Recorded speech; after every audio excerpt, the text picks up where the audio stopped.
അവർ പാർക്കുണ്ടാക്കുകയല്ല ചെയ്തത്, തൻ്റെ അനന്തരാവകാശികൾക്ക് നാളെ ഉപയോഗിക്കേണ്ട സമ്പത്ത് സർക്കാരിന് എഴുതി കൊടുക്കുകയാണ് ചെയ്തത്. അവിടെയാണ് ഈ സ്ഥാപനങ്ങളൊക്കെ നിൽക്കുന്നത്. അങ്ങനത്തെ ഒരു മാതൃകയും ചെറുപ്പക്കാർ അറിയേണ്ടതാണ്. അങ്ങനത്തെ ഒരു മാതൃകയും ഈ നാട്ടിൽ കഴിഞ്ഞു പോയിട്ടുണ്ട്. ഒരു സംശയവും ആർക്കും വേണ്ട.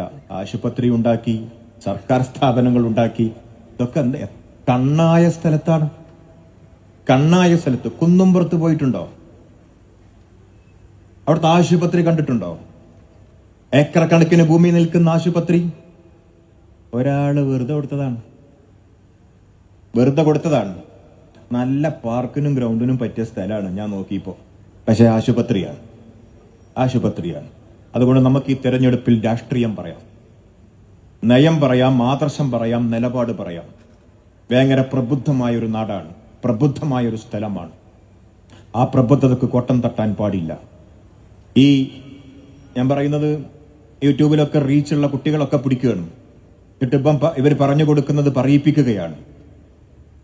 അതുകൊണ്ട് നിങ്ങൾ എത്ര പ്രചരണങ്ങൾ നടത്തിയാലും കള്ളം പറഞ്ഞാലും അത് തിരിച്ചറിയാനുള്ള ശേഷി വേങ്ങരയിലെ ജനങ്ങൾക്കുണ്ടെന്ന് അവർ തെളിയിക്കും. ഞാൻ നിങ്ങൾക്ക് ഒരു ഉറപ്പ് തരുന്നു.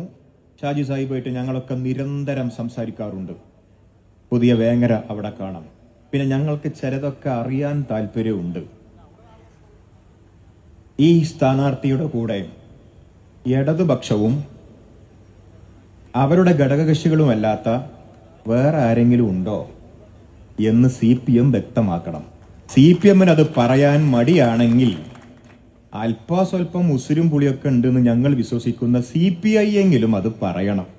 നിങ്ങൾ രണ്ടാളും പറയണില്ലെങ്കിൽ 2 ദിവസം കൂടി കഴിഞ്ഞാൽ ഞങ്ങൾ എന്നെ പറയും. അതുകൊണ്ട് ആരൊക്കെ കൂടെ ഉണ്ടെന്ന് വ്യക്തമാക്കണം. ഞങ്ങൾക്ക് നേരെ വർഗീയത പറഞ്ഞ് ജനങ്ങളെ തെറ്റിദ്ധരിപ്പിച്ച് വോട്ടുണ്ടാക്കാൻ നോക്കുന്നവരോട് ഒരു വാക്ക് ഞാൻ പറയുന്നു, അത് ഞങ്ങൾ പറയുക തന്നെ ചെയ്യും.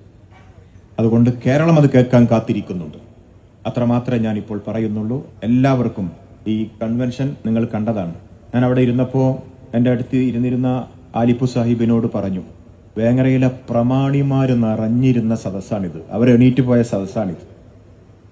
ഓരോ വ്യക്തിയും ഒരു പ്രസ്ഥാനമാണ്. ഈ വന്നിരുന്നിരുന്നവരൊക്കെ പള്ളി കമ്മിറ്റിയും മഹല്ല് കമ്മിറ്റിയും മദ്രസ കമ്മിറ്റിയും സ്കൂളും ക്ഷേത്ര കമ്മിറ്റിയും അതുപോലെ തന്നെ നാട്ടിലെ പൊതുകാര്യങ്ങളും ഒക്കെ കൈകാര്യം ചെയ്യുന്ന മനുഷ്യരാണ് ഇവിടേക്ക് ഈ ഒഴുകി വന്നത്.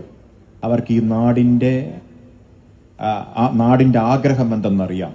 അവർ നിറഞ്ഞ ഒരു ഗംഭീരമായ ഒരു സമ്മേളനം തന്നെയാണ് ഈ കൺവെൻഷനിലൂടെ നമ്മൾ നടത്തിയത്. അവിടേക്ക് വന്ന നിങ്ങൾ എല്ലാവരെയും അഭിവാദ്യം ചെയ്തുകൊണ്ട് ഞാൻ എൻ്റെ